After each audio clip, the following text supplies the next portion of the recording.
배민이랑 쿠팡이츠가 1인분 프로모션을 1월 말까지 연장을 했는데 아직 안 들어간 매장이면은 꼭 들어갔으면 좋겠고, 세부 조건은 지난 영상들하고 거진 똑같고, 오늘은 올해 광고 흐름에 대한 내 생각이나 최근 바뀐 포인트들, 쿠팡 하나만 노출 방식 업데이트 된 거랑, 마지막으로 직원 운영 이야기까지 좀 현실적으로 좀 얘기를 해볼까 하는데, 먼저 큰 흐름부터 보면은 25년도에 두 플랫폼이 1인분을 계속 밀었지.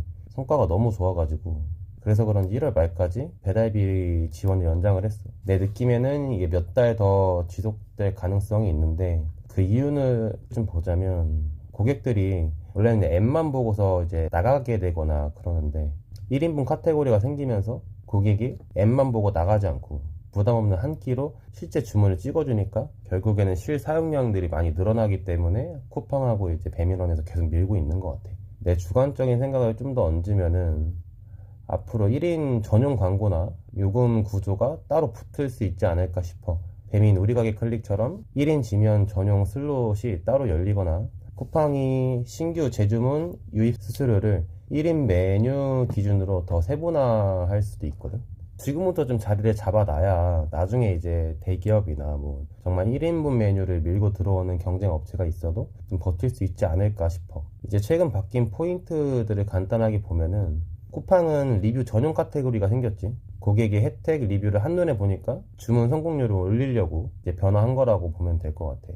요즘 어떻게 보면은 리뷰 이벤트를 안 하는 사장님들이 거의 없잖아. 거의 없기 때문에 혹여나 진짜 아직도 리뷰 이벤트 같은 항목들을 안 하고 있는 사장님들이 있으면은, 이제는 시대가 바뀌었기 때문에 당연히 해야 되는 거고, 배민은 알뜰 한 집 배달 2,000원 할인 프로모션을 하고 있지. 20% 지원해줘. 400원 정도 지원을 해주는 프로모션을 지금 풀었는데, 내 주관적인 의견에서는 이 소규모 매장에서는 사실 이걸 하기가 어려워. 2,000원 할인한다는 것 자체가 아무리 400원을 지원해준다고 해도 그렇게 할인하기가 사실 너무 어렵고, 진짜 가성비 있게 엄청나게 많이 팔지 않는 이상, 박리담회하지 않는 이상은 사실상 너무 힘들다.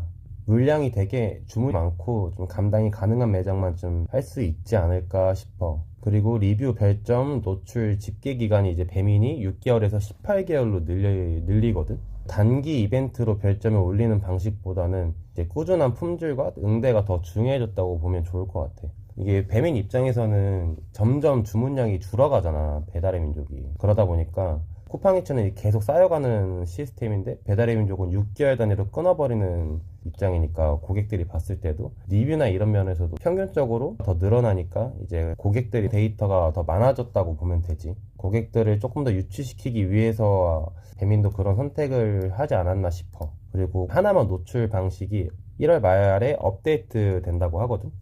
사장님들이 할인가를 어디에 노출할지를 고를 수가 있어. 우리가 쿠팡에서 가지고 있는 기본 메뉴판과 나 하나만 지면에서만 노출 가능한 메뉴들이 따로 있었잖아. 선택지가 이제 두 개로 나뉘는데, 첫째는 하나만 지면, 일반 지면 둘 다 할인가로 노출을 하던가, 아니면은 하나만 지면만 할인가로 세팅을 해놓고 일반 지면은 정가로 노출을 해놓는 거지. 나는 우선은 이렇게 바뀐다고 하니까 나는 하나만 지면에 들어가는 것만 일단 할인가로 노출을 해놓을 생각이고, 일반 메뉴판은 그냥 정가로 일단 유지를 시킬 건데, 이렇게 해야 또 객단가랑 마진이 좀 보존이 되니까 하나만 지면에서만 유입되는 거로도 충분히 회전이나 주문량이나 리뷰도 챙길 수 있다고 생각은 하거든. 둘 다 할인가로 열어버리면 주문량이 늘어도 이 객단가가 낮아지니까, 우선 이렇게 해보고서 데이터가 좀 쌓이고 요일이나 시간 한정으로 일반 지면 할인가 노출을 좀 테스트 해본 다음에 한번 성과가 좋은 쪽으로 좀 늘려가는 방식으로 하는 게 나을 것 같고, 우선은 하나만 지면만 할인가로 노출을 하는 게 좀 낫지 않나. 근데 이게 참 안 좋은 게, 어떻게 보면 우리한테 경쟁을 시키는 거나 마찬가지인데, 두 개 다 할인을 해버리는 사장님들이 분명 있을 거니까.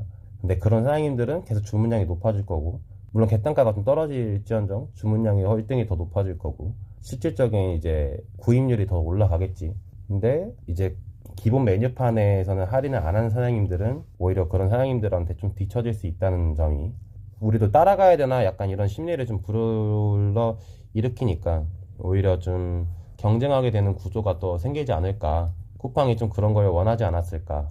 그러면서 이제 점점 가게 메뉴판 하나만 주면 둘 다 할인을 거는 쪽으로 추세가 바뀔 거고, 그러면서 우리는 이제 가게에 대한 최소 주문 금액을 평균적으로 좀 더 낮추게 될 거고, 일단 일반 메뉴판에도 하나만 메뉴가 노출이 되니까, 그러면서 객단가도 점점 낮아질 거고 서로 조금 더 경쟁하는 심리가 좀 붙겠지. 그래서 우선은 테스트를 해보고서 성과가 좋은 쪽으로 좀 범위를 늘려가는 방식으로 좀 해보고, 나도 이것저것 시도를 해본 다음에 도움이 될 만한 내용이 있으면 한 번 더 공유해보고, 그리고 최근에 이제 프랜차이즈 하시는 사장님께서 고민이 많다고 해서 들어본 거를 좀 갖고 왔는데, 이제 조직 직원 운영에 대해서 좀 얘기를 해보려고 하는데, 이게 되게 사실 엄청 어렵거든. 이게 엄청 어렵고, 그냥 가게를 하나만 해서 이제 하시는 사장님들은 그 안에서만 운영을 하면 되지만, 약간 소통의 방식이나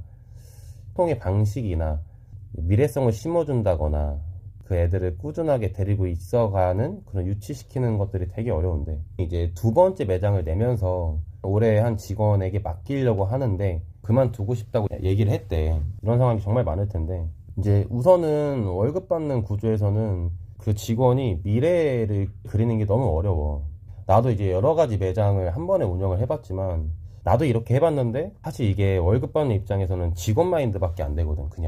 그냥 월급 받는, 그냥 딱 할 일만 하는 그런 마인드밖에 심어주지 못하니까. 그래서 내가 했던 게 이제 월급제만 단독으로 운영하는 게 아니라, 가게가 이제 두 개, 세 개가 점점 늘어날수록 이게 장사보다는 사업이라는 걸 먼저 생각을 해야 되는데, 장사는 내가 잘해가지고 내가 내 돈을 벌면 되는데, 사업이란 게 함께 버는 구조를 잘 만들어줘야만, 내가 그렇게 해야만 벌 수 있는 거거든. 내가 그렇게 했었고 경험했던 거를 그냥 말씀을 드렸었는데, 각 매장마다 월 수령하는 상향선을 잡은 거야. 뭐 예를 들어 매출이 엄청 잘 나와도 나는 한 200만원, 300만원만 가져갈 거고, 못 나와도 200만원, 300만원만 가져갈 거다. 매출이 높아도 낮아도 나는 그 범위 안에서만 가져갈 거니까 이거를 먼저 합의를 하고, 이익 분배, 그러니까 이익을 어떻게 측정을 할 건지, 실질적인 이익을 이제 그 직원한테 다 주는 거지, 월급제가 아니라. 인센 방식으로도 내가 해봤는데, 인센도 사실 만약에 이익 부분에서 마이너스가 나면은 인센에서는 추가적으로 내가 줄 수가 없는 입장이 되거든. 그래서 인센만 올리기 위해서 뭔가 노력을 한다든지 그런 직원들이 분명 생길 거고, 그래서 실질적인 이익을 그냥 오로지 다 주고 나는 그냥 한 매장에서 2, 300만 꾸준하게 벌어가고 가져가는 구조를 만드는 게 제일 나은 것 같더라고.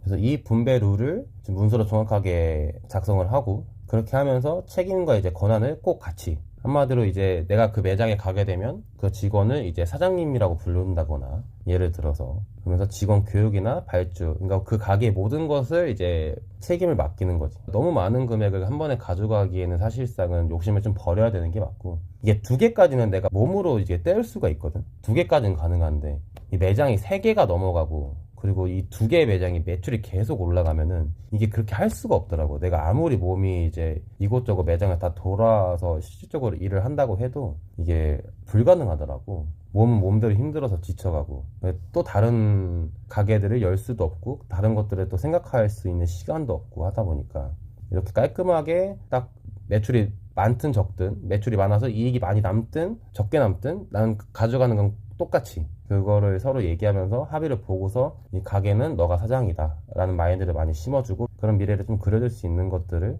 많이 하는 게 좋은 것 같아. 진짜 여러 가지 방향으로 다 해봤는데 요식업에 한해서는 가장 좀 합리적인 부분이 아닌가 생각이 들어. 그래, 나중에 그 친구한테도 너도 나처럼 돈을 모은 다음에 너만의 가게를 내서 이런 식으로 시스템을 만들어도 되고, 아니면 나와 함께 투자해서 이런 또 시스템을 만들어도 되니까, 이렇게 미래를 좀 그릴 수 있는 희망적인 부분도 계속 얘기를 해주는 게 되게 좋은 것 같고.